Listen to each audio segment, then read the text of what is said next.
இரும்பு தோழர்களே, உங்கள் அனைவருக்கும் காலை வணக்கம். இது வந்து ஒரு கண்ணீர் அஞ்சலி. நம்ம ரோபோ சங்கருக்கு ஒரு கண்ணீர் அஞ்சலி. Tribute to Robo Shankar. புகழ் அஞ்சலின்னு கூட சொல்லலாம். நல்ல பையன் ரோபோ சங்கர். அதாவது மதுரைக்கார பையன். சிவகங்கைக்கு பக்கத்தில் ஏதோ ஒரு ஊரில் சொல்கிறாங்க. எங்கேயோ இருந்தாலும் மதுரைக்கு பழைக்க வந்துட்டாங்க. மதுரையில் இருக்கிற பையன், மதுரையில் என் ஃப்ரெண்டு ஒருத்தர் வந்து 3 ஜிம்மு நடத்துறாரு. ஒலிவா ஜிம்முன்னு, சர்ஜியோ ஒலிவா அப்படின்னு சொல்லி பாடி பில்டிங்கில் ஒரு பெரிய body builder. Mister Olympia 3 times வாங்கினவர். 67, 68, 69. அர்னால்டவே தோக்கடிச்சவர். அவர் வந்து எங்கள் குரு கனகராஜ் சாருக்கு ரொம்ப ஃபேவரேட்டு. அதன் விளைவாக என்னுடைய நண்பர் வந்து இந்த ஒலிவா ஜிம்மை நடத்தினார். அதில் ஒரு ஜிம்மு வந்து மதுரையில் சென்ட்ரல் ஜெயிலுக்கு எதிர்த்தாப்புல, மதுரை அரசரடியில், அவங்களுக்கு தெரியும் அரசரடியிலேருந்து முரட்டம்பத்திரி போகிறோம். அந்த பாதையில் சென்ட்ரல் ஜெயில் இருக்குது. யாருமே முன்னாடி அதிகமாக மக்கள் நடமாட்டமே இருக்காது. இப்பயும் கூட அதிகமாக இருக்காது. போலீஸ் கெடுபிடி ஜாஸ்தியாக இருக்கும். அந்த சென்ட்ரல் ஜெயிலுக்கு எதிர்த்தாப்புல ஒரு ஜிம் இருந்துச்சு. அந்த ஜிம்மில் எக்ஸசைஸ் செஞ்ச பையன் தான் ரோபோ சங்கர். சின்ன பையனை வந்து எக்ஸசைஸ் செஞ்ச ரோபோ சங்கர் கொஞ்ச நாள் கழிச்சு என்ன ஆச்சுன்னா, அந்த ஜிம்முக்கு இன்ஸ்ட்ரக்டர் ஆகிட்டாப்புல. எல்லா ஜிம்முலையுமே நல்லா எக்ஸசைஸ் பண்ணுற பையங்களை ஒரு சம்பளம் கொடுத்து எந்த ஆசிரியருமே வச்சுக்கிடுவாங்க. அது மாதிரி அந்த ஜிம்மில் இந்த பையன் ரோபோ சங்கர் வந்து பாடி பில்டிங் செய்கிறான். கோச்சாகவும் இருக்கான். மாத சம்பளம் இந்த பையனுக்கு. அப்போ மிஸ்டர் மதுரை போட்டியெலாம் நடந்துச்சு. மிஸ்டர் மதுரை போட்டியில் இந்த பையன் வந்து அவருடைய கேட்டகரியில் நான் ஜட்ஜு. இந்த இவர் வளர்ந்த பீரியடில் பூரா நான் ஜட்ஜாக இருக்கேன். யார்? நான், என்னுடைய ஆசிரியர் கனகராஜ் சார்லாம் ஜட்ஜாக இருக்கான். அப்போ இந்த ரோபோ சங்கர் வந்து அருமையான பாடி பில்டர் மட்டும் இல்லாமல் நல்ல போசிங் பண்ணுவாப்புல. இந்த பையன் வந்து மிஸ்டர் மதுரையில் கேட்டகரியில் ஃபஸ்ட்டு. அப்படி ஒரு வருஷம் வாங்கினான் அந்த பையன். அப்புறமேட்டு மதுரை காமராஜ் யூனிவர்சிட்டியில் ஃபஸ்ட்டு வந்த பையன். மதுரை காமராஜ் யூனிவர்சிட்டியில் வந்து கலந்துக்கிட்டான். அதில் ஃபஸ்ட்டு வாங்கினேன். ஸ்டாப் பண்ணு. அப்போ மதுரை காமராஜ் யூனிவர்சிட்டியில் வாங்கின பையன். இவங்க மதுரை காமராஜ் யூனிவர்சிட்டி ப்ரொஃபஸர்ஸ்லாம் அப்போ வந்து ரொம்ப இந்த ரோபோ சங்கருக்காக ரொம்ப மெனக்கெடுவாங்க. இந்த பையன் எப்படியாவது வாங்கிக்கிறணும் சார், எங்கள் பையன் நான் எப்படி சார் இருக்கான், நல்லா வந்துடுவானா சார் அப்படின்வாங்க. நல்லா வந்துடுவான், நல்லா போஸ்டிங் பண்ணுறேன். அப்புறம் மதுரை அந்த ஒலிவா ஜிம் போல் ஆனழகன் போட்டி நடக்கும். 3 ஒலிவா ஜிம்மு. அவர் நண்பர் வந்து 3 ஒலிவா ஜிம்முக்கும் போட்டி நடத்துவார். 3 ஒலிவா ஜிம்முக்கு போட்டி நடத்தும் போது எல்லாம் சேர்த்து ஓவரால் சாம்பியனாக இந்த ரோபோ சங்கர் வந்தான். நல்ல பையன். பாடி பில்டிங்கில் ரொம்ப இன்ட்ரெஸ்டடாக இருந்தேன். அப்புறமேட்டு காலேஜில் என்ன ஆகுதுன்னா, கல்ச்சுரல் ப்ரோக்ராம்ஸ் காலேஜில் அடிக்கடி நடக்குது. கல்ச்சுரல் ப்ரோக்ராம்ஸில் என்ன கலந்துக்கிறேன், அந்த ரோபோ சங்கர் கலந்துக்கிட்டு டான்ஸு, மிமிக்கிரி எல்லாம் செய்கிறான். மிமிக்கிரினா எப்படின்னா, விஜயகாந்தை பற்றி அப்படியே பேசுறது, விஜயகாந்த் மாதிரியே பேசுறது, ரஜினிகாந்த் மாதிரியே பேசுறது, கமலஹாசன் மாதிரியே பேசுறது. கமலஹாசன் மாதிரி அப்படியே பேசுறத நம்ம மதுரையில் வந்து நம்ம திருஞான சம்பந்த சார் வந்து கமலஹாசனுக்கு ரொம்ப பரிச்சயமானவர். கமலஹாசனுடைய நண்பர். நீங்கள் இந்த பேச்சாளர், பட்டிமன்ற தலைவர், அவர் நல்ல காமெடி கிங்கு. யார்? திருஞான சம்பந்தர். மதுரை தியாகராஜா காலேஜில் வந்து தமிழ் ப்ரொஃபஸராக இருந்தவர். அவர் வந்து இந்த மிமிக்கிரிலாம் பண்ணுவார். அவர் வந்து நம்ம சங்கரை வந்து யாருக்கு, கமலஹாசன்கிட்ட சொல்கிறாரு, இந்த மாதிரி எங்கள் மதுரையில் ஒரு பையன் இருக்கான், உங்களை மாதிரியே பேசுகிறேன், அழகாக பேசுகிறேன், உங்கள் மேலே தீவிர ரசிகன் அப்படின்னு. உடனே கமலஹாசன் என்ன சொல்கிறாரு, அப்படியே என்னைய மாதிரி பேசுவானா, அவனை கூப்பிடுங்க அப்படின்றாரு. அந்த திருஞான சம்பந்தம் சார் உங்களுக்கு தெரியும், ஜெயா டிவில எல்லாம் பேசுவார், எல்லா பட்டிமன்றத்திலையும் பேசக்கூடியவர், ஆன்மீகம் எல்லா சொற்பொழிவுக்கும் போயிருக்காரு, உலகம் பூரா சுற்றிருக்காரு. அவர் வந்து என்ன பண்ணிட்டாரு, இவரை ரோபோ சங்கரை கூப்பிட்டு போய் கமலஹாசன் அறிமுகப்படுத்துறாரு. கமலஹாசன் முன்னாடி ரோபோ சங்கர் கமல் மாதிரியே பேசி காமிக்கிறாரு. கமலஹாசனுக்கு அது ரொம்ப பிடிச்சிருச்சு. பரவாயில்ல, என்னை மாதிரியே பேசுறீங்களே, உங்களுக்கு வாழ்த்துக்கள் அப்படின்றாரு.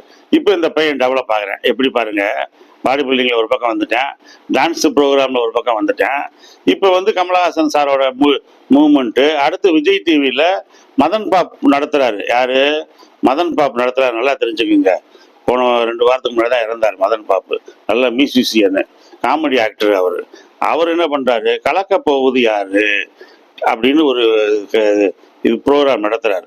அதில் ரோபோ சங்கர் இருக்கான இந்த மதுரை முத்து, இவங்க எல்லாம் வந்து பயங்கர காமெடி பண்றாங்க. இவங்க திறமை எப்பறம் காட்டுறாங்க. மதுரைக்காரங்க எல்லா பேரும் வந்து ஒருத்தர் வடிவேலு மாதிரி நடிக்கிறேன், ஒருத்தர் சிவாஜி மாதிரி நடிக்கிறேன், ஒருத்தர் நாகேஷ் மாதிரி நடிக்கிறேன், ஒருத்தர் சந்திரபாபு மாதிரி நடிக்கிறேன், ஸ்டாண்டப் காமெடின்னு சொல்லிட்டு மதுரை முத்தெல்லாம் என் ஜிம்ல செஞ்சாப்புல அருமையான நல்ல நகைச்சுவையாளர். இவங்க எல்லாம் அப்படியே வர்றாங்க. அப்பதான் வர்றாங்க 1000 2000 சம்பாதிக்கிறாங்க. இந்த ரோபோ சங்கர் அப்படியே மதுரையில இருந்து இந்த காமெடி ப்ரோக்ராம் பண்ணி மெட்ராஸுக்கு போனாலு அப்படியே கொஞ்சம் கொஞ்சமா வளர்ந்து சினிமா டைரக்டர்களோட பழக்கம் ஆயிடுச்சு. இப்ப சினிமாவில் நடிக்க ஆரம்பிச்சிட்டாரு. சினிமாவில் நடிக்க ஆரம்பிச்சா ஒரு 1000 ரூபா 2000 ரூபாய்க்கு ஒரு காலத்துல உழைத்த ஆளுங்க இவர் உடம்பு பூரா அலுமினியம் பெயிண்ட பூசிட்டு ஒரு நாள் பூரா சாயங்காலம் டான்ஸ் எங்க அங்கங்க எந்தெந்த ஊர்ல கூப்பிடுறாங்களோ அந்தந்த ஊர்ல கிராமங்கள்ல சிட்டிகள்ல பெரிய காலேஜ்ல பெரிய பெரிய இடங்கள்ல ஊட்டியில கொடைக்கானல்ல சாமி கும்பிட்ற இடத்துல எல்லாம் டான்ஸ் ப்ரோக்ராம் நடக்கும், கலை நிகழ்ச்சிகள் நடக்கும்.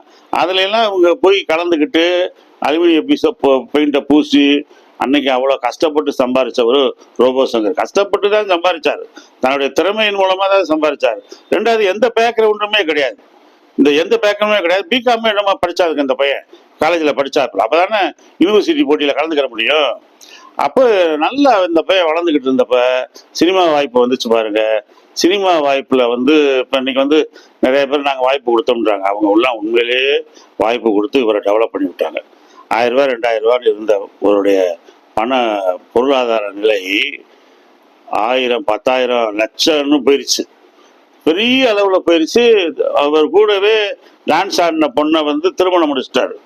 இவர் கூடவே டான்ஸ் ஆடின பொண்ணு இப்ப வந்து அவர் மனைவியா இருக்கு, இதுக்கு திருமணம் முடிச்சிட்டாரு. திருமணம் முடிக்கும் போது இப்ப அவருக்கு ஒரு பொம்பளை பிள்ளை பிறந்துருச்சு. பொம்பளை பிள்ளை பிறந்த உடனே இவர் வந்து இவருடைய டெய்லி இப்ப பணம் கையில வந்துருச்சுல, கொஞ்சம் இவருக்கு வந்து சேட்டை பண்ண ஆரம்பிச்சார். என்னன்னா மது அருந்தும் பழக்கம். மது அருந்துறாங்க. இந்த ஒரு கெட்ட பழக்கம் போதும், குடியை கெடுக்கும்ன்றாங்க பாருங்க.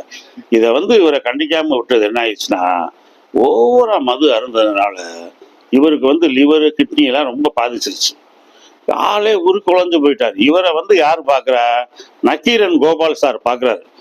ரொம்ப என்னையா ஆளே வேற மாதிரி ஆகிட்டு இருக்க, உனக்கு ஏதோ சம்திங் ராங்கா இருக்கியா, நீ வந்து டாக்டரை பாருன்னு சொல்லிட்டு அவருக்கு தெரிஞ்ச டாக்டர்கிட்ட போய் இன்ட்ரடியூஸ் பண்றாரு. நான் முத்துக்குமார் ஏற்கனவே பாடலாசிரியரை வந்து இந்த நம்ம நக்கீரன் கோபால் சார் தான் அறிமுகப்படுத்தினது அதே டாக்டர்கிட்ட. இந்த நான் முத்துக்குமாரும் அதிகமான அளவு தண்ணி அடிச்சதுனால அந்த தண்ணியை வந்து கிட்னி லிவரை பாதிச்சு அவர் செத்து போயிட்டார். அவர் பிழைக்க வைக்க முடியல. ஆனா ரோபோ சங்கரை வந்து என்ன பண்ணிட்டாங்க, காப்பாத்திட்டாங்க. சின்ன வயசு இப்போ இறக்கும் போது 46 வயசு. நல்லா தெரிஞ்சுக்கோங்க. 23 வயசுல இவருக்கு குழந்தை பிறந்திருக்கு. 20 வயசுல கல்யாணம் பண்ணிருக்காரு. 23 வயசுல குழந்தை பிறகு 23 வயசுல குழந்தை பிறந்திருக்கு. அதான் இன்னைக்கு 23 வயசுல மக இருக்கு. மகளுக்கு 23 வயசு, பேத்தி இருக்கு. பாருங்க எப்படி பாருங்க. அதனால இளம் வயசு, நல்ல உடற்பயிற்சி செஞ்சு நல்ல மனசா சாப்பிட்டாரு. தண்ணியை போடுறாங்க, சாப்பிட்றாங்க, கும்முன்னு இருக்காங்க. ஒரு காலத்துல சினிமாவில் நடிக்கிற ஆளு என்ன சொல்றாங்க, நாங்க வந்து பிளாட்ஃபார்ம்ல படுத்திருந்தோம், ஹோட்டல்ல சாப்பிட்டோம், ஒரு வேளைக்கே கஷ்டப்பட்டோம், தண்ணியை குடிச்சு வயிறு நிரப்பிக்குவோம், வடையை வாங்கி சாப்பிட்டோம், போண்டா வாங்கி சாப்பிட்டோம், பணியாரத்தை வாங்கி பைக்கெட்டில் போட்டு ஒன்றா சாப்பிட்டோம்லாம் சொல்ற இந்த ஆளுங்க சினிமா நடிகருங்க பெரிய மனுஷன் எவனுமே தான். ஆரம்பத்தில் வந்து ரொம்ப ஏழ்மையா இருக்கேன், அப்புறம் பணக்காரன் ஆன உடனே அவன் சேட்டையை காமிக்கிறான். அதிகமான தண்ணி அடிக்கிறது, யார் சொல்றதுன்னு கேட்கறது இல்லை, எனக்கு எல்லாம் தெரியும்ன்றது. இதன் விளைவு வந்து இப்போ ஹாஸ்பிட்டலில் அட்மிட் ஆயிருக்காரு. இவர் வந்து சொல்றாரு, யாரு, நம்ம நக்கீரன் கோபாலை உன்னை எப்படியாவது காப்பாத்திருங்க, நம்ம தம்பி அப்படின்றாரு. இப்போ இவரை வந்து நக்கீரன் கோபால் சொன்னதுனால நல்ல ட்ரீட்மெண்ட் கொடுத்து அந்த டாக்டர்ஸ் இவரை காப்பாத்திட்டாங்க. காப்பாத்தினா குத்துயிரும் குலையுமா இப்போ வந்து உட்காந்துருக்காரு. ஒரு டெட் பாடியை கொண்டு வந்து உட்கார வச்சிருக்காங்க. எப்பா இனிமே தண்ணி அடிச்சேன்னா செத்துருவ அப்படின்ற மாதிரி உட்கார வச்சிருக்காங்கல்ல. அந்த நேரத்துல இவர் வந்து கொஞ்ச நாள் அமைதியா இருக்காரு, உடம்பு நல்லா இருக்கட்டும் அப்படின்னு சொல்லி உடம்ப வந்து தண்ணி அடிக்காம நல்லா பாதுகாக்கிறாரு. அப்புறமேட்டு கொஞ்ச நாள் நல்லா ஆன உடனே இவர் வேலூருக்கு எங்கேயோ போறாரு. ஒரு நிருபர் கூட நேற்று பேட்டியில சொன்னாரு, நான் அந்த வேலூர் ஃபங்க்ஷன்ல போய் பார்த்துருந்தேன், இவர் தண்ணி அடிச்சாரு. யாரு, நம்ம ஆளு, நம்ம ரோபோ சங்கர். கேட்க ஆள் இல்லை, தட்டி கேட்க ஆள் இல்லை. விளைவு என்ன ஆயிடுச்சு, ஏற்கனவே உயிரெல்லாம் அழுகி உள்ளே போய் எப்படா சாவணும்னு துடிச்சுக்கிட்டு இருக்கு. நாட்களை எண்ணிக்கிட்டு இருக்கு. அந்த லிவர் கிட்னியும் which counting the days to die. சாகிறதுக்குரிய நாட்களை எண்ணிக்கிட்டு இருக்கு. அப்பா எப்படி அவனை மட்டும் தப்பிக்குவான் அப்படின்னு அது ரொம்ப களைச்சு போச்சுங்க. உழைச்சு களைச்சு போச்சுங்க. தண்ணி அடித்த உடனே மறுபடியும் வம்பு வந்துருச்சு. மறுபடியும் ஹாஸ்பிட்டலில் போய் சேர்த்த உடனே இந்த தடவை அவரை காப்பாற்ற முடியல. அநியாயமாக 46 வயசில் இறந்து போயிட்டாரு. மகளுக்கு இப்போதான் கல்யாணம் முடிச்சார். 1 கோடிக்கு கல்யாணம் முடிச்சா ஆடம்பரமாக முடிச்சாங்க. 1 பைசா இல்லாமல் சென்னைக்கு வந்த ஆளுங்க கோடிக்கணக்கில் சம்பாரிச்ச உடனே அந்த வாழ்க்கை வேற வாழ்க்கை ஆயிடுச்சு. ஆடம்பர வாழ்க்கை ஆயிடுச்சு. அப்போ ஆடம்பரமாக செலவழிச்சாங்க. சினிமாவில் மற்ற ஆளுகள்லாம் சம்பாதிக்காமையா இருக்காங்க. ஆனால் இவர் மட்டும் தான் சம்பாதிச்சது அதெல்லாம் பிரகடனப்படுத்தி வெளிப்படுத்திட்டார். இப்போ இது வெளியில் எல்லாருக்கும் தெரிஞ்சிருச்சு. இப்போ இவர் கல்யாணத்தை முடிச்சாரு. கல்யாணத்தை வீடியோ மாதிரி எடுத்து வெளியிட்டாங்க. அப்போ நிறைய பேர் அப்ஜெக்ட் பண்ணாங்க. என்ன கல்யாணம் பெரிய நயன்தாராவா உன் மக, அதை போய் வெளியிடுறீங்க அப்படின்னு. அப்புறம் குழந்தை பிறந்துச்சு, மகளுக்கு குழந்தை பிறந்துச்சு. அந்த குழந்தைய வீடியோ எடுத்து அதையும் போட்டாங்க. எதுக்கியா குழந்தையெல்லாம் வீடியோ எடுக்கிறீங்க? ஹாஸ்பிட்டலில் போய் டாக்டரை அரெஸ்ட் பண்ணணும். ஹாஸ்பிட்டலுக்கு எப்படி கேமராவோட போனீங்க? இன்ஃபெக்ஷன் ஆயிடாதா? அதெல்லாம் ரெஸ்ட்ரிக்டட் ஏரியாவில் டாக்டரு நர்ஸை தவிர வேறு யாருமே இருக்கக்கூடாது. எப்படி இது வீடியோ எடுக்க விட்டீங்க அப்படின்னு அதுக்கும் கொஞ்சம் கமெண்ட்ஸ் வந்துச்சு. அதெல்லாம் மீறி இவங்க ஜாலியாகவே இருந்தாங்க. இவங்களுக்கு எனக்கு என்னன்னா இவங்களை கண்டிக்கிறதுக்கு ஆள் இல்லை. இந்த ரோபோ சங்கர், அவங்க மனைவி, அவங்க பிள்ளைகள் எல்லாம் அவங்க என்ன நீங்கள் பண்ணுற தப்புகளுக்கு அவங்களை கண்டிக்க ஆள் இல்லை. ஏன்னா ஒவ்வொருத்தரும் யானை மாதிரி உருவம் போய்கிட்டு இருக்கு. மனைவிக்கு யானை மாதிரி போச்சு. அப்புறம் அந்த பொம்பளை உடம்ப குறைச்சு ஒல்லியா போச்சு. இப்போ மகளுக்கு வெயிட் அதிகமாக போட்டுருச்சு. இப்போ அவங்களால கட்டுப்படுத்த முடியல. அதுதான் இந்த ப்ராப்ளத்துக்கெல்லாம் காரணம். நம்ம எவ்வளோ பணம் வந்தாலும் நம்ம நான் சொல்கிறேன், நம்ம எங்கேருந்து வந்தோமோ அந்த இடத்த நோக்கி பார்க்கணும். டெண்டுல்கர் ஒரு தடவை கிரிக்கெட் ஜம்பாவானா இருந்தேன். கிரிக்கெட் ஜம்பாவானா இருந்தப்ப 100 ரன் அடிச்சிட்டான். உலகமே தூக்கி கொண்டாடிச்சு. அப்போ அவன் நண்பன் ஒருத்தன் ஒரு கடிதம் எழுதியிருந்தான். டெண்டுல்கர், நீ வானளவு உயர்ந்தாலும், நீ வானளவு துள்ளி குதித்தாலும் உன் கால்கள் தரையிலே இருக்கட்டும்னா கீழே இருந்து போனவன்டா நீ அடக்கி வாசினா. அதான் டெண்டுல்கர் சொல்றாரு. எனக்கு என் நண்பன் சொன்ன அந்த ஒரு வார்த்தை தான், நான் எவ்வளோ உயரத்துக்கு போனாலும் நான் என்னை கட்டுப்படுத்திக்கிட்டே இருப்பேன். என் லிமிட்டுக்கு மேலே நான் போக மாட்டேன். நான் சாதாரண மனிதன்.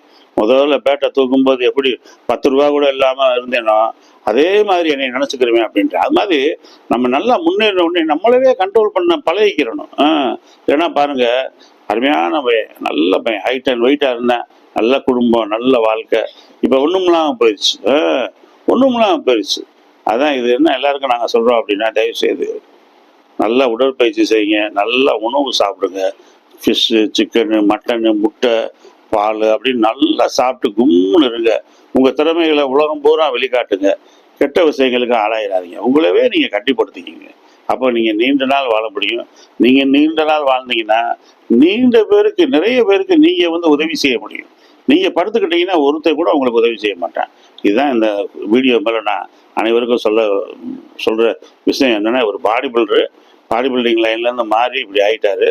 அவருக்கு அவருடைய என்ன சொல்கிறது, அவருடைய ஆத்மா சாந்தி அடையணும். இறைவனை வேண்டிக் கொள்கிறேன். நன்றி, வணக்கம்.